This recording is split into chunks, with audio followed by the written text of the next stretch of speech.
Hey everybody, so today I'm going to do an unpacking and a assembly of this new Antennas Direct, the Goliath, also known as the 92XG. This is their latest antenna for the repack. There's been a lot of changes. Has a hexagonal boom. The elements are much larger. There's spaced further, and there's actually less of them.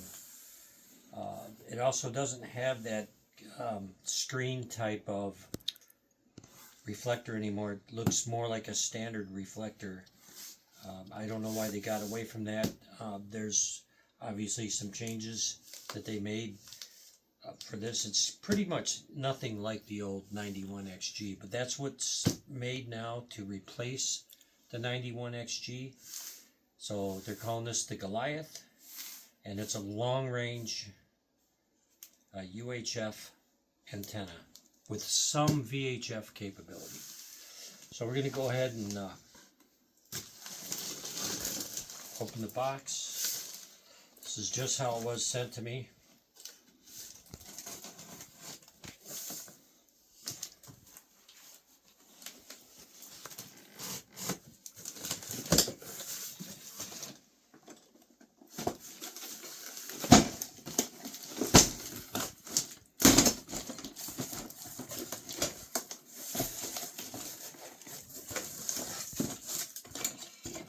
Here we've got the two reflector assemblies. Those all have to be unfolded.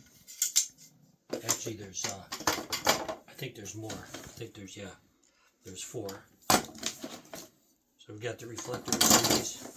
It's always a good idea when you first get a unit like this to take a look and make sure that you've got pretty much everything that's supposed to be in the package. Check it out now, because if it didn't come, this is a good time to call the number, the 1-877-825-5572 number. Alright, so we're going to continue removing stuff. Here's the dipole assembly. Here's one of the booms. Now this is the interesting thing. I'm going to go edge on. You can take a look at that. The boom is hexagonal. This is the reflector mount.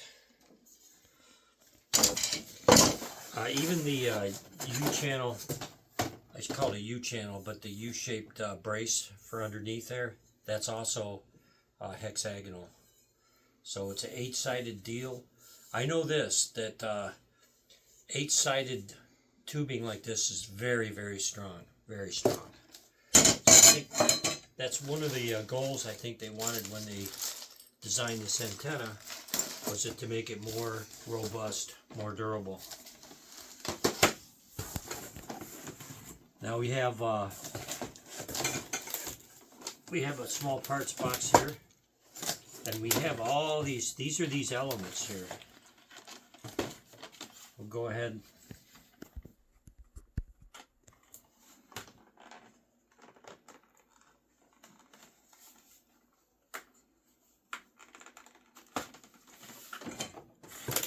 Set my razor blade down somewhere. Oh well. We'll take a look at that. Possibly. So here we go. We're just going to go over the parts list real quick. We've got all three booms. We've got the front boom, the middle boom, and the back boom. This is the back boom with the driven element. You can actually, if you want, you can go ahead and set that up now. We have the 34 directors, and that's there's 6 in each box. We got 5 boxes, that's 30, and then we got a smaller box with 4 directors, and we'll go ahead and pull one of the directors out of the box. So that's a new style. You can see it's much longer than the old 91XG reflectors, or excuse me, directors. And then we have next thing down the list, we have the Ballon housing right here. That's that. We've got the U-shape support bar, 2 we got 2 reflector sets, which means there's actually 4, but these have 2 reflectors and these have 3. So I think that's what they're saying here. There's 4 T brackets, 2 joining brackets, 4 48 millimeter screws. We have some spring washers, the 4 spring washers. We have 1 nylon screw. Very important. Don't break that. Be hard to replace. We've got 8 of the 35 millimeter screws. We've got the 12 wing nuts.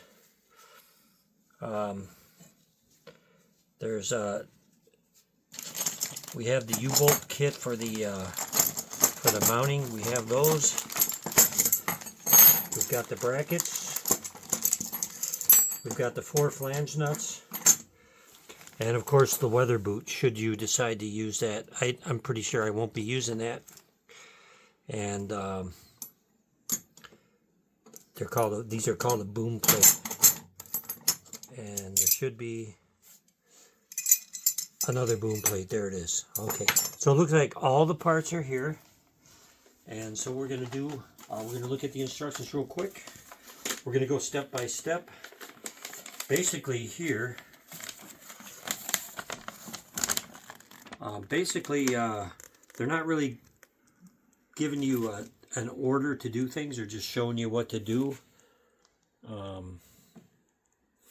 I guess, it's pretty straightforward. So we're going to go ahead and get started. So we have the rear boom here. And as I remember, there's a number on this. And the rear boom is going to be connected to the center boom. And these are numbered 1 and 1. So they want you, here's what they want you to do. They want you to connect 1 to 1, and we've got 2. We're going to connect 2 to 2. Okay, great. No burrs. It went right together. And now I'm going to sit down for a second to make it a little more comfortable. And what we're going to need here, they're calling for the T brackets. Now this is very important. Can I turn this thing around? It's a fairly long antenna. I'm going to turn this thing around. And this is probably your only indication what the top and the bottom is. And that's going to be, they're calling this, well, it's an element. Whatever they call it, we don't care. Okay. So, we're going to need the T brackets, and because this element is up, I know I have it oriented correctly. I'm going to bring in the 2 T brackets, and what I'm going to do, I'm going to put the bolts in.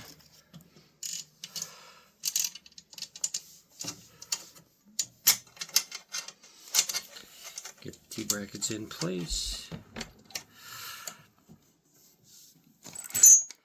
And what I'm going to do, I'm going to get these bolts in.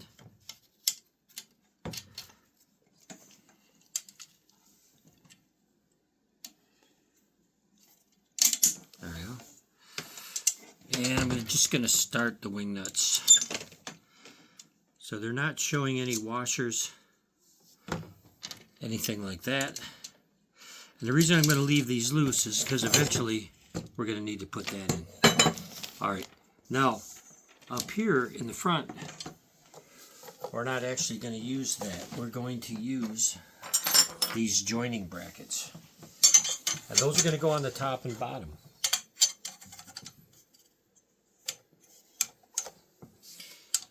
And I'm going to go ahead and make this so that there's actually one elongated hole. So it makes sense to me to line up the elongated hole with the elongated hole on this side.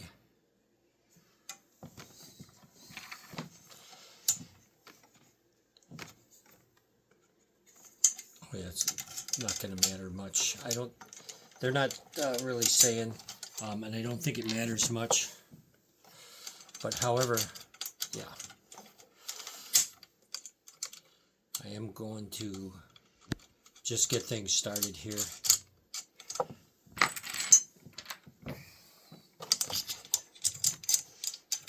And the reason for that elongated bolt hole is if things don't line up perfectly, you're always going to be able to kind of slide it.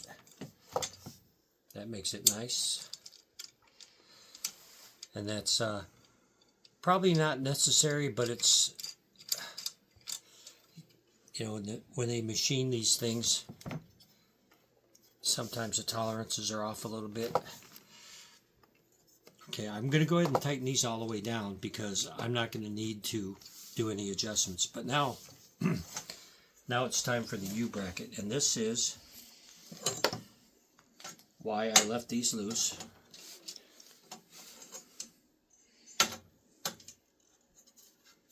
I could have left them a little looser, it looks like. Okay, now that's kind of in place.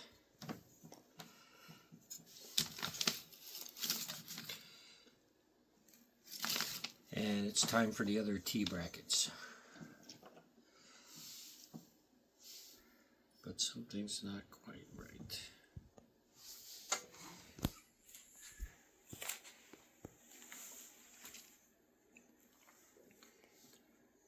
Pause for a second. Okay, well, I thought there was a problem, but there isn't. What it is I see the T bracket can only go in one place. But there's no holes drilled like back here. So I thought that maybe it wasn't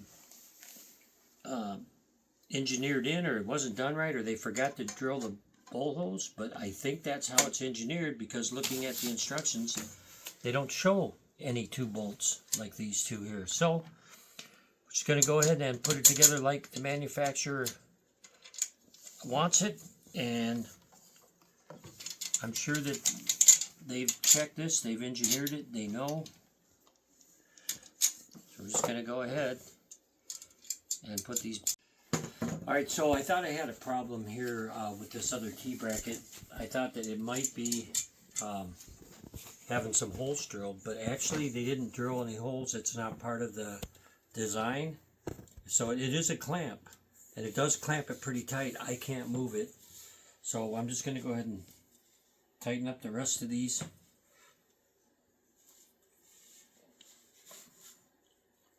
Okay, those are pretty tight, and I always go back and I check them all when I go to mount the antenna. So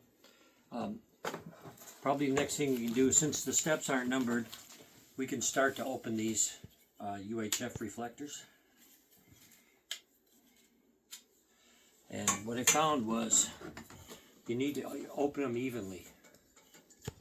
So a little bit on each one, and pretty soon you'll have enough freedom to open them all. Alright, so that's one set of reflectors. Then you have the dual reflectors. Those are, and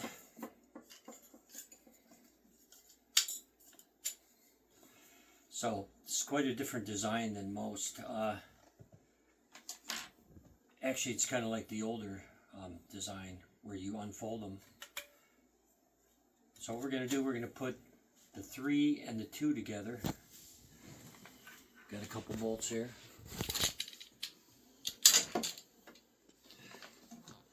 And when we go to tighten these down, there's actually a little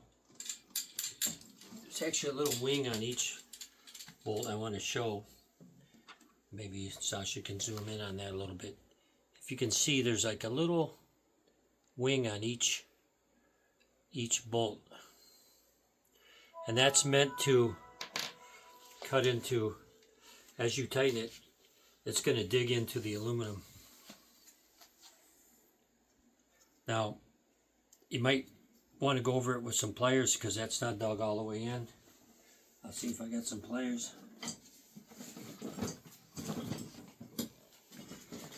I don't, but what I can do, I can just go take a screwdriver and tighten it up like that.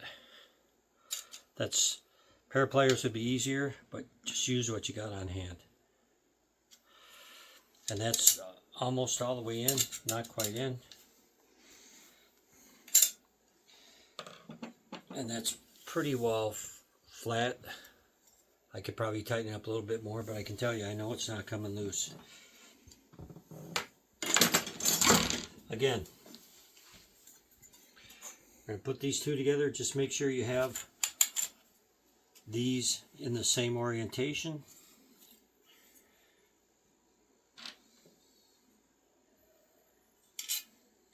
Now, I'm going to do like I did the other one. I'm going to put that through.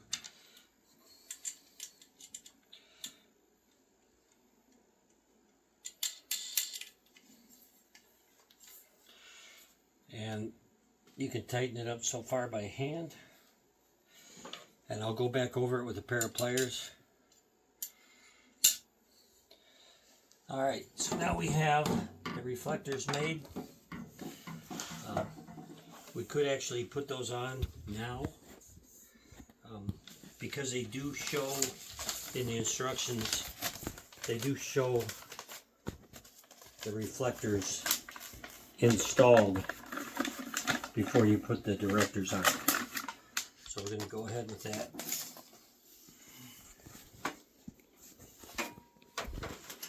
Now, which is the correct way?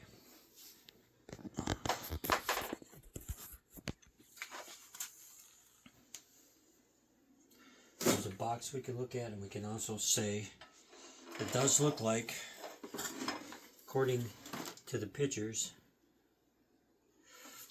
it does look like it's going to go this way, except it's going to go this way. We got to have the bolt holes lined up. Alright. Okay, you can't mess that up. I just figured this out. You can't mess that up because there's a groove. There's a groove right here that this has to fit into. So, we've got the longer bolts.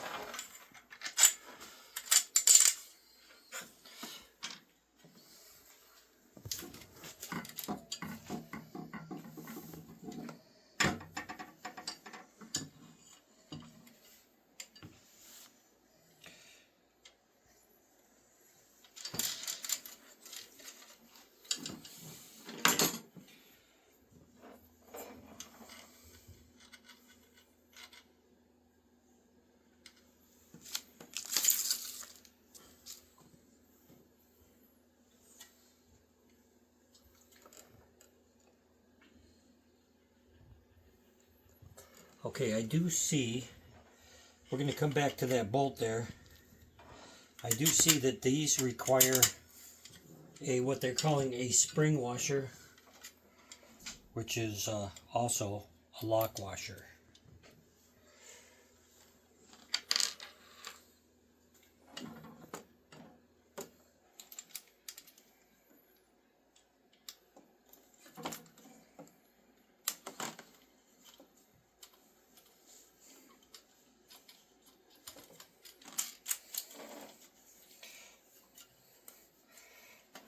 Again, these have the little wings on them, and they will bite right into the plastic. I'm going to go ahead and pull this wing nut off.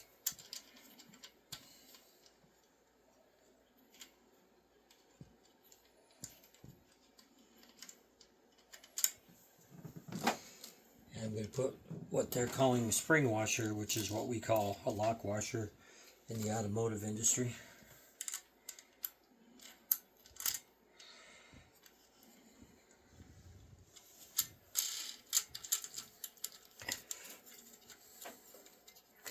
Now, when these videos are done in real time, yes, they can be a little bit boring, but I also kind of like to show any mishaps or missteps that can be done.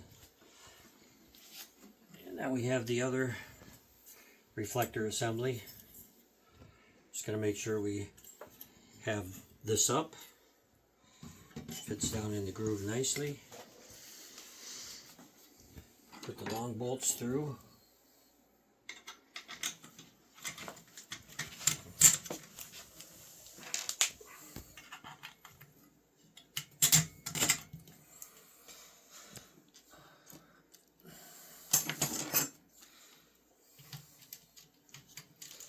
I do see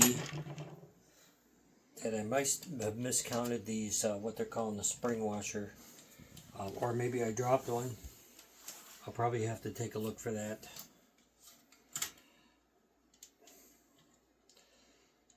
But I can tell you, these lock washers are a little bit big for these bolts, so I may go back and use a different lock washer.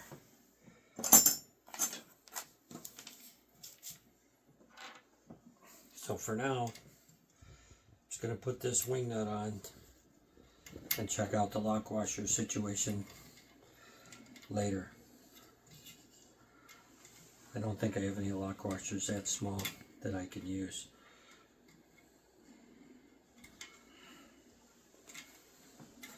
I feel like the thread here doesn't want to start. And there it goes. Okay. Sometimes you get a little bit of a burr on the threads. It takes a little bit longer to start.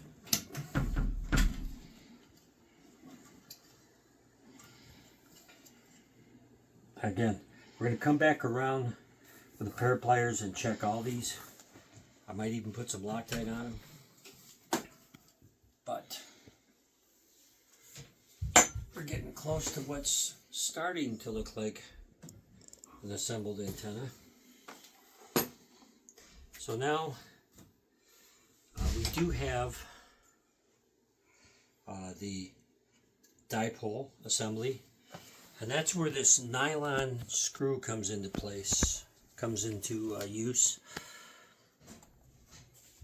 And this is going to go up from underneath now.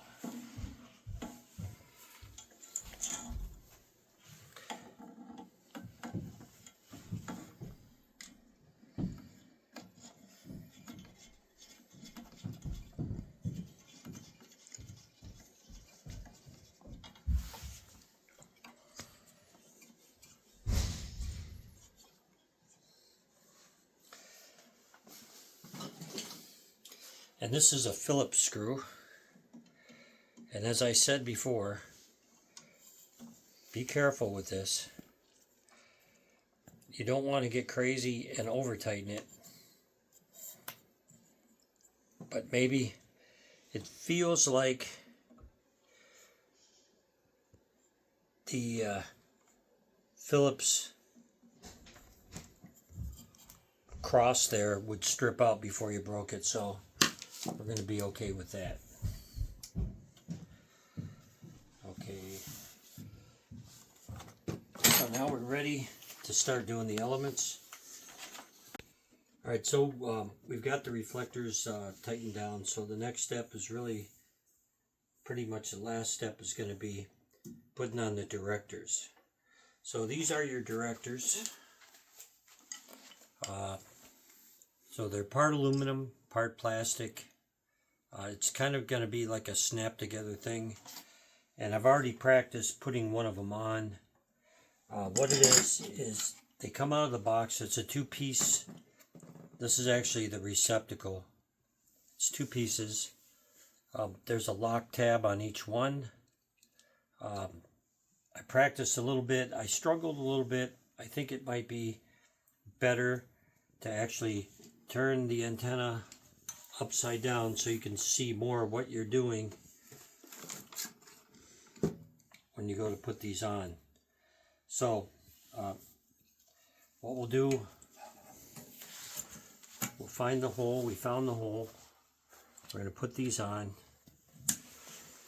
and then the other one should clip in just like that. Then these are going to go here from the side. There's no top and no bottom. And then we have that. So now we've got two sets of elements on.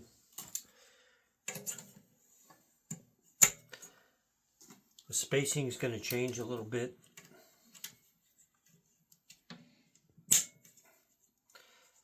so far things are going to go well. I'm just going to keep going with these and put the X elements on later.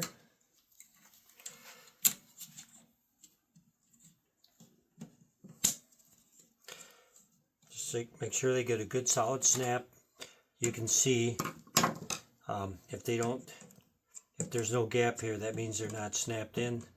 These all look pretty good. So again, just pull those apart, slide one on.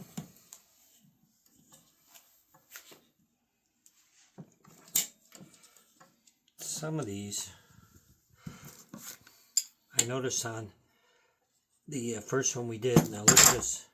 We're going to have to take this one back off. It looks like this is cracked. I'm sorry that happened, but I do know that they give you a couple of extras. So we're not going to risk it.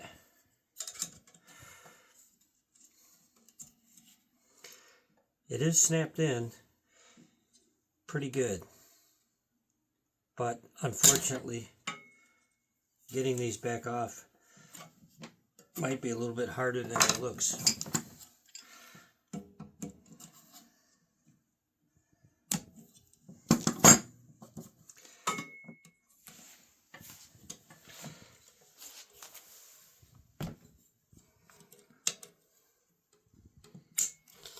Okay, so here's what happened. The little connecting piece cracked, broke, so we're not going to use that one over. We're going to set that to the side.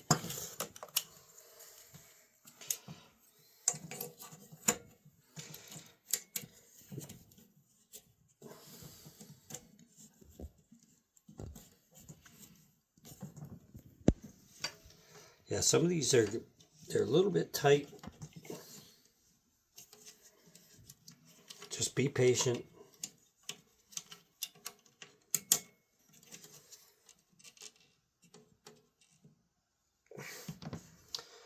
And that's why I brought these channel locks.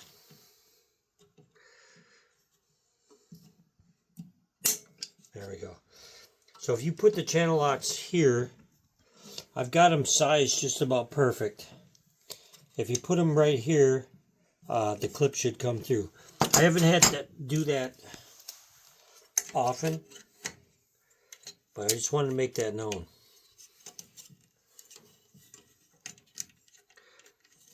I'm going to get this side clipped in first. That way, there. If I have to use the channel locks, I'm going to be okay.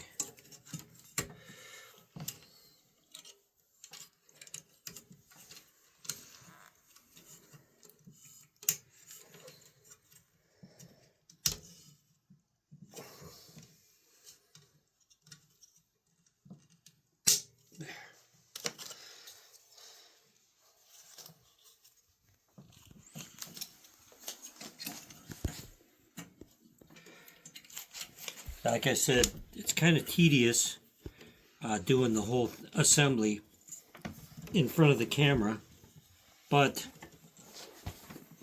I kind of like to do that because it shows you the pitfalls.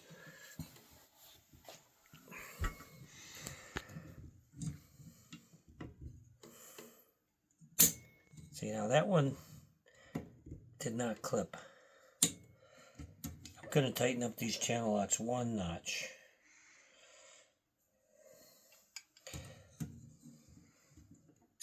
There we go. Maybe it's faster to use the channel locks, I don't know. Okay.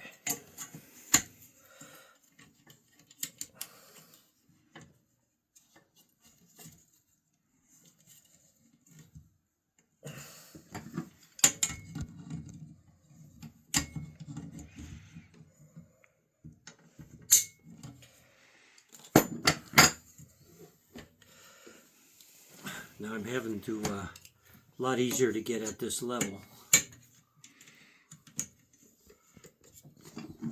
I might just use the channel locks on each one. Oh. Okay, so here we've got another one of these broken. Not good.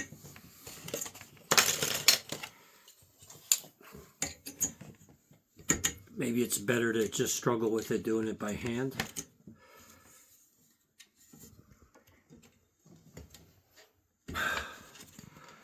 These things are really, really tight.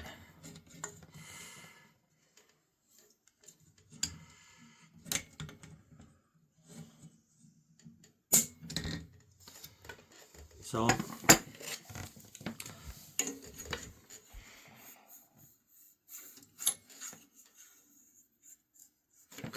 as you can see, the spacing gets farther apart.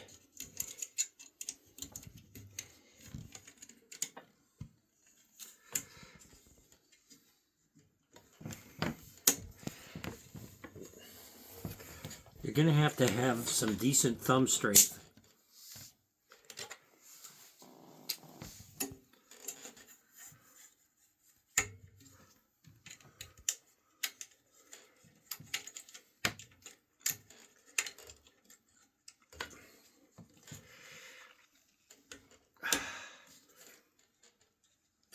There we go. Some of them clip in right away, some of them don't. So I recommend field decision here to try to do them as much as you can by hand, and if you have to get the pliers out or the channel locks, so be it.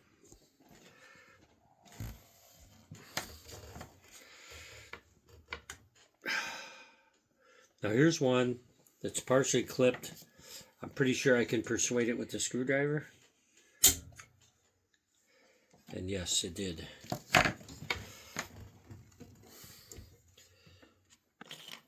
We really should be doing this on the workbench, but unfortunately we don't have that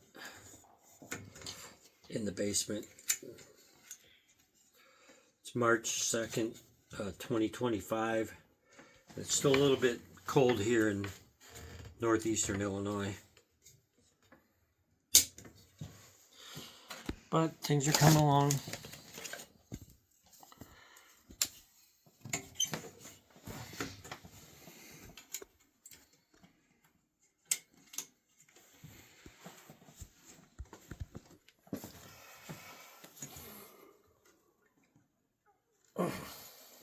Yeah, see that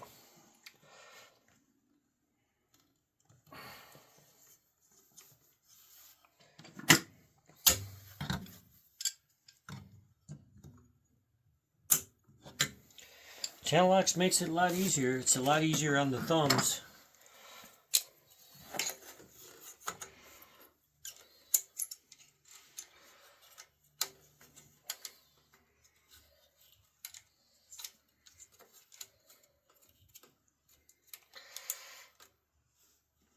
I've tried to put them both on together at the same time. That doesn't seem to work. And we got one last one here.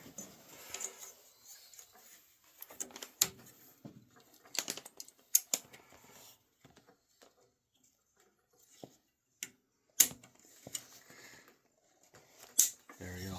So I'd say about 70% of them clip in quite nicely, and then the other percentage, well, we'll have to fight with. So now we've got the X elements. We still got one of these left over. I think that's good. I think that was a good idea to include some extras.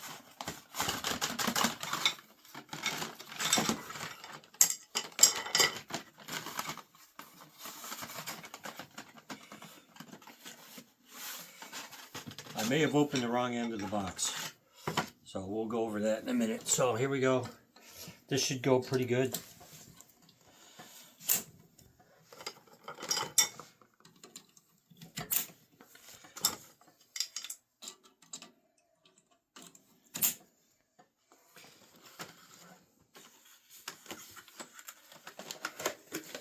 I think they'll come out much nicer out of this end of the box.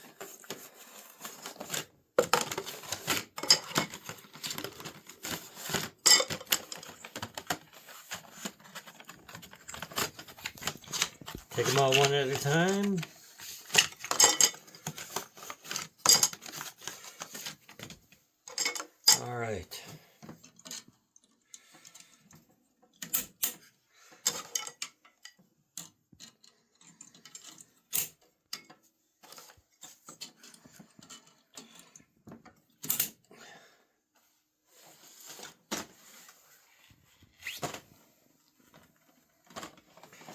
The trusty razor blade.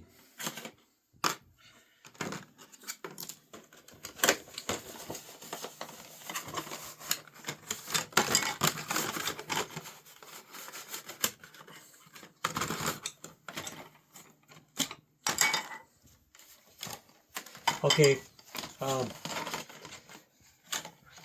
okay, here's another real world as you see it problem. In dragging one of these elements out of the box, I popped the cap off. Now these caps don't have much function other than to keep moisture out and wind noise down. So if you have open holes in a tube like that, it can sing. You get all these elements together in a windstorm and the antennas turn the right way, they're going to make a lot of noise. So, according to Rich Schneider over at Antennas Direct, this antenna was totally redesigned for the repack. And what is the repack? We'll talk about that. The repack was mandated by the FCC. Congress told the radio stations, TV stations, told the TV stations that they had to sell channel RF channel 38 through 51 to the cell phone companies. So when you're talking on your cell phone, if you're using 5G, you're probably talking on an old TV channel, which can be explained later. But after they did that it didn't necessarily make your antenna obsolete. It didn't do that, but it made it less functional, as if it was designed for the new spectrum, which is UHF spectrum, is 14 through 36.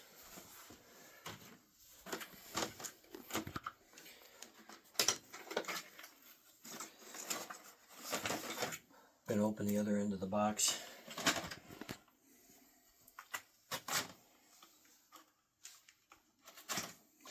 So that's what the repack is. So that changed the efficiency of the antenna.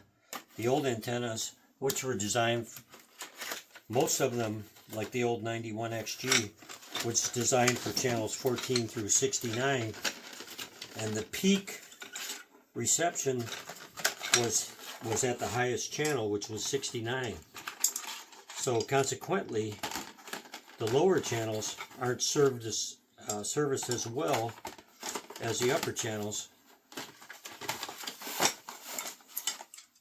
on the old design antennas, which were 14 through 69, or some of them were 14 through 51. Sometimes these things get stuck.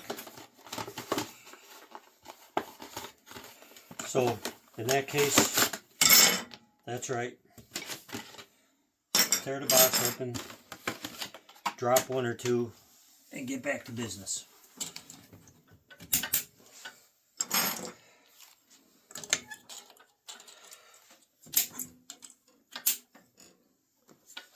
Okay.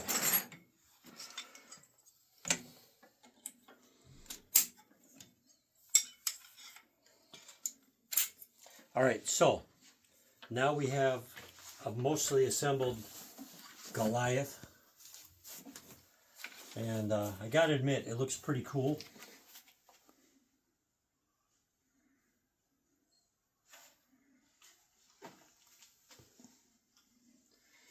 And the last thing to do is going to be to put the mounting brackets on. Now, sometimes I wait on this. Sometimes I wait on this because I don't know if I want, which side I want the mount to be. But in this case, we're just going to do it for demonstration purposes. So This part is going to be how it clamps on to the tube you're mounting mast. Basically it clamps like that. These are grips, and then as you tighten it down, it's going to pull it in and kind of partially crush the tube, but at least clamp on it quite nicely. So what we're going to do, we're going to put this on this side.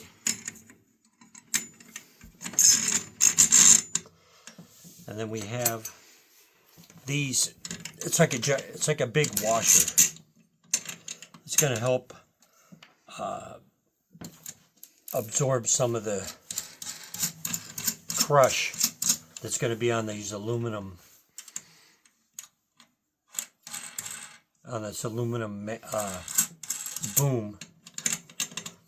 So there's no need to tighten it up all the way unless you don't want it to rattle. You got it in the back of a car or something, then you can, but there's no need to tighten it all the way up. You might be on the top, you might be on the end of a ladder or something along those lines, and you don't want to fight with that when you're up on the ladder. Sometimes you slip the whole assembly over the mast. If you can't do that, then you have to take the brackets off anyways. So, but I just want to show you how it's done.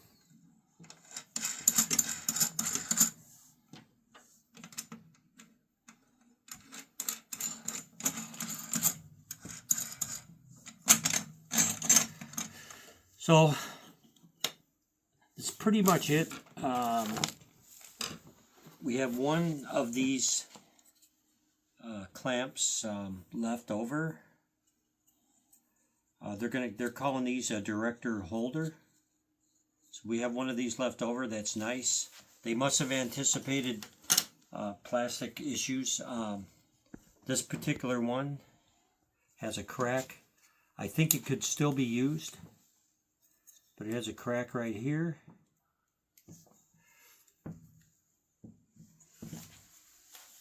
Right there you can see the crack, and then this other one broke completely.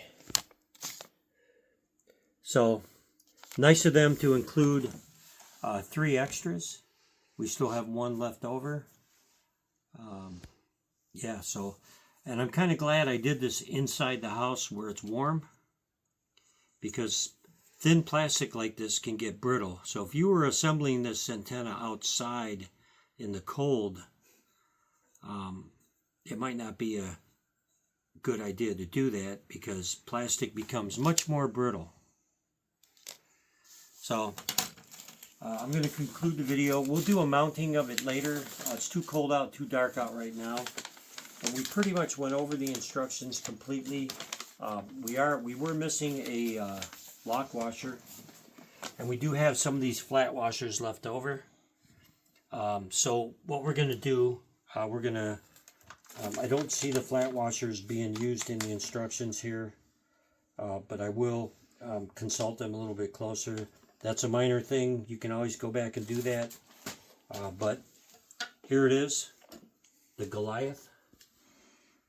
And thanks for watching. My name's Bob. I'm kind of the crazy antenna guy. If you see my setups, you'd probably think I was. But regardless, I like to do this. I like to do assembly videos because that seems to be, especially on a complicated antenna like this, where you're not just unfolding everything. You have to do some, you actually have to do some thinking, make sure everything's done right. Yeah, that's it. And I'm pretty sure we've done everything correctly. I'm looking at the instructions. You know, it wouldn't be unusual for somebody to maybe put the directors on backwards, or the first one I did, I had the dipole on incorrectly. I actually had it on the wrong side. When I turned the antenna over, I realized it was wrong. But in this case, it's all done correctly. Everything feels good. Everything's snapped in good. That one was a little, I noticed that right away, that it wasn't snapped in all the way. Here's another one. Maybe just do these one at a time instead of two at a time like I was doing. Go back over everything. Because I can tell you, an old installer told me this. Wind is the mortal enemy of an antenna. Wind. So if it's not assembled correctly, the wind will take care of that. And if the wind doesn't take care of it, ice will, if you're living in a climate like mine. All right, well, thanks for watching.